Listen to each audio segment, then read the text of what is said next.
जीवन दो चीजों से मिलकर बना है, एक जीव अर्थात शरीर, दूसरी आत्मा।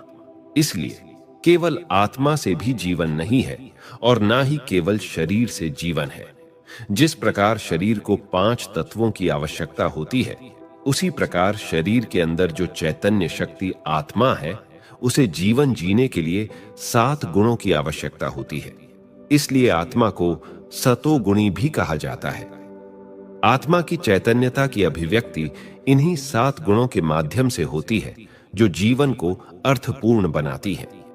आत्मा के इन्हीं गुणों के आधार से जीवन जीने में आत्मसंतुष्टि, खुशी, मौज और अतीन्द्रिय सुख का अनुभव होता है।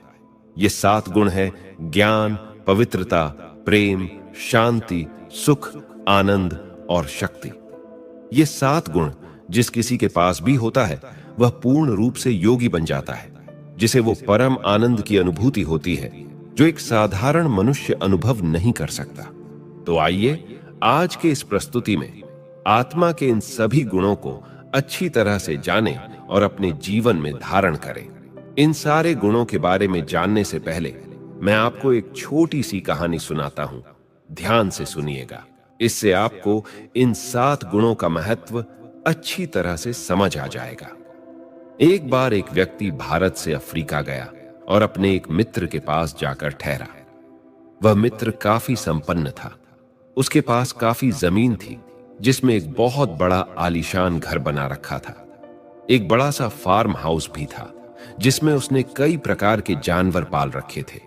वह अपने जीवन में बहुत संतुष्ट था। उस मित्र ने अपने भारतीय मित्र से अफ्रीका आने का कारण पूछा। तब उसने बताया कि उसने सुना है कि अफ्रीका में हीरे की खानें हैं, इसलिए वह हीरे की खोज में आया है। अफ्रीका वाले मित्र ने पूछा कि ये हीरे क्या होते हैं। तब उस भारतीय ने हीरे का वर्णन करते हुए उसके मूल्य के बारे में बताया और कहा, थोड़े से हीरे प्राप्त हो जाने से जीवन आराम से जी सकते हैं। अफ्रीका वाले मित्र के पास सब कुछ था, परंतु हीरे नहीं थे। उसे लगा कि जरूर ये हीरे बहुत अमूल्य होंगे, तभी तो ये व्यक्ति इतनी दूर से इसकी खोज में आया है। दूसरे दिन सुबह ही उस भारतीय ने वहां से विदा ली और हीरे की खोज में चला गया। परंतु वह अफ्रीका वाला व्यक्ति बेचैन हो गया और सोचने लगा, ये हीरे इतने अमूल्य होते हैं, उन्हें तो मेरे पास भी होने चाहिए। और फिर उसने सारा जमीन जायदाद बेचकर गाड़ी और पैसे लेकर हीरे की खोज में निकल पड़ा। काफी दिनों तक वह हीरे की खोज में घूमता रहा, परंतु उसे हीरे प्राप्त नहीं हुए। फिर एक दिन अफ्रीका के जंगल में किसी जहरीले कीड़े ने काट लिया, जिससे उसकी मृत्यु हो गई। काफी समय के बाद वह भारतीय जब घूमते हुए उस मित्र के फार्म हाउस पर पहुंचा, तो उसे पता चला कि उसका मित्र सारा जमीन जायदाद बेचकर हीरे की खोज में गया और उसके जीवन का अंत हो गया। उसे यह समाचार सुनकर बहुत अफसोस हुआ। तब उस फार्म हाउस के नए मालिक ने भारतीय को अंदर बुलाकर भोजन करने के लिए कहा। वह भारतीय घर के अंदर गया तो उसने देखा कि सामने एक कटोरे में बहुत सारे कांच के टुकड़े पड़े हैं। नजदीक जाकर देखा तो पता चला कि ये तो बहुत सारे छोटे बड़े हीरे हैं। उसने उस मालिक से पूछा, ये इतने सारे हीरे कहां से आए? मालिक ने कहा, ये तो कांच के टुकड़े हैं जो पीछे बगीचे में बहुत सारे पड़े हैं। वह भारतीय बहुत उत्सुक हो गया और कहा, मुझे वह स्थान दिखाइए जहां से ये हीरे आपने लाया है। जब वह पीछे जाकर देखा और खुदाई करवाई तो पता चला कि यहां तो हीरे की खान है। तब वह भारतीय सोचने लगा कि मेरे मित्र को हीरे का ज्ञान न होने कारण उसके बगीचे में खान होते हुए भी सब बेचकर बाहर ढूंढने गया। ठीक इसी प्रकार 7 गुणों की खान हमारे भीतर मौजूद है, लेकिन ज्ञान न होने कारण हम भी उसे बाहर ढूंढते फिरते हैं। आत्मा की 7 गुणों में सर्वप्रथम गुण है ज्ञान। ज्ञान अर्थात जानना, बोध, साक्षात अनुभव अथवा प्रकाश। सरल शब्दों में कहा जाए तो किसी वस्तु अथवा विषय के स्वरूप का वैसा ही अनुभव करना ही संपूर्ण ज्ञान है। आज संसार में ज्ञान की कमी नहीं है, विज्ञान भी अपनी चरम सीमा पर है, परंतु आध्यात्मिक ज्ञान की कमी है। तभी तो मनुष्य भगवान से प्रार्थना करते हैं कि हे प्रभु, आप हमें अज्ञान से ज्ञान की ओर ले चलो। इसलिए उसे सर्वप्रथम आध्यात्मिक ज्ञान की आवश्यकता है, जिसमें सबसे पहले स्वयं का ज्ञान, दूसरा परमात्मा का ज्ञान और तीसरा सृष्टि का ज्ञान होना आवश्यक है। क्योंकि मनुष्य जीवन में सबसे बड़ा अज्ञान अगर है तो वो है अहंकार, जिसके कारण आज विकारों का साम्राज्य स्थापित हो गया है। परिणाम स्वरूप दुख, पीड़ा, अशांति, अत्याचार और भ्रष्टाचार सर्वत्र व्याप्त हो गया है।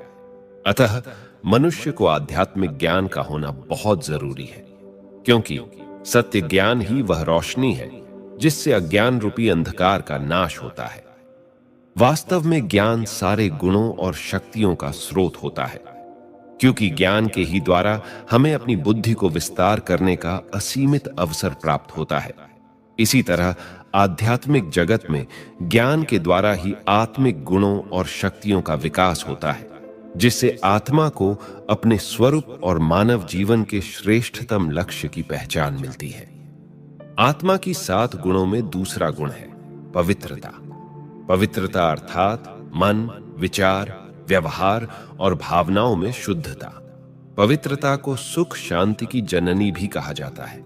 इसलिए जहां विचारों की शुद्धि हो, व्यवहारों की शुद्धि हो और भावनाओं की शुद्धि हो, वहीं पर इंसान को अच्छा लगता है, वहीं पर उसे सुख शांति की भावना मिलती है, क्योंकि वहीं पर निस्वार्थ प्रेम पनपता है। इसलिए ऐसा कहा जाता है कि जहां शुद्धि होती है वहीं ईश्वर का निवास होता है। परंतु मनुष्य केवल बाहरी शुद्धि को तो अपना लेता है, लेकिन आत्मा की शुद्धि की जिम्मेदारी नहीं लेता। कुछ लोग ब्रह्मचर्य अपनाकर स्वयं को पवित्र समझने लगते हैं, परंतु पवित्रता का अर्थ केवल ब्रह्मचर्य नहीं है, क्योंकि ब्रह्मचर्य सिर्फ भौतिक शरीर से पवित्र रहने को माना जाता है। वास्तव में पवित्रता का सही अर्थ है मन, बोल और कर्म की शुद्ध करना। एक व्यक्ति की सोच अगर शुद्ध हो तो हम उनको संत या महान आत्मा कहते हैं, क्योंकि हमारे मन से विचारों की सृष्टि होती है। इसीलिए अगर विचार पवित्र हो तो हम जो भी बोल बोलेंगे, जो भी कर्म करेंगे, वो सभी पवित्र, श्रेष्ठ और सार्थक होंगे। आत्मा के 7 गुणों में तीसरा गुण है प्रेम।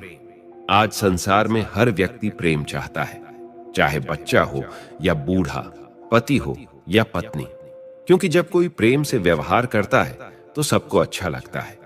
कहते हैं प्रेम से पत्थर दिल भी पिघल जाता है, क्योंकि प्रेम ही वह अहिंसक शस्त्र है जिससे आप किसी का भी दिल जीत सकते हैं। प्रेम के 2 मीठे बोल से सामने वाले व्यक्ति से अपना कार्य करवा सकते हैं, उसके अंदर की बातों को जान सकते हैं, क्योंकि जहां पर प्रेम होता है वहां पर अपनापन होने से कोई भी बात छिपाई नहीं जाती। ये प्रेम भाग्य की वह चाबी है जिससे कैसा भी दुर्भाग्यशाली आत्मा हो उसे भाग्यशाली बना सकता है।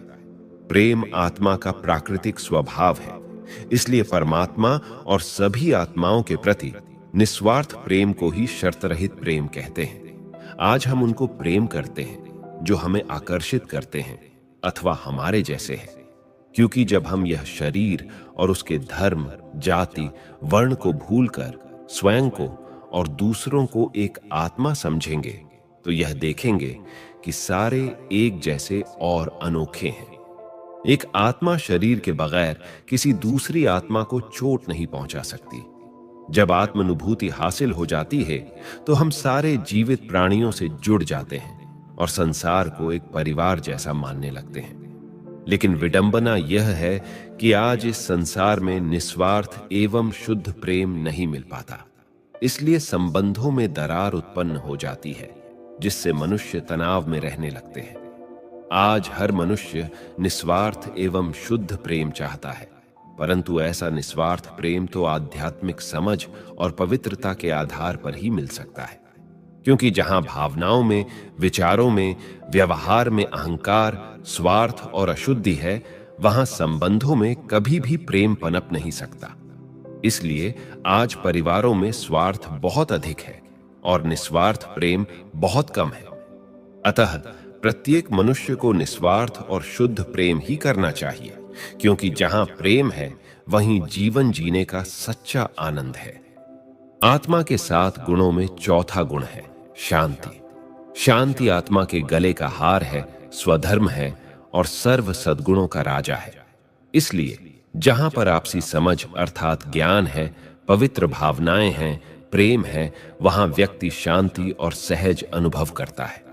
आज हर इंसान को शांति चाहिए, परंतु शांति नहीं मिल पाता, क्योंकि वह जानता ही नहीं कि आत्मा की शांति ही परम शांति है। इस शांति का आधार आध्यात्मिक ज्ञान या विवेक है।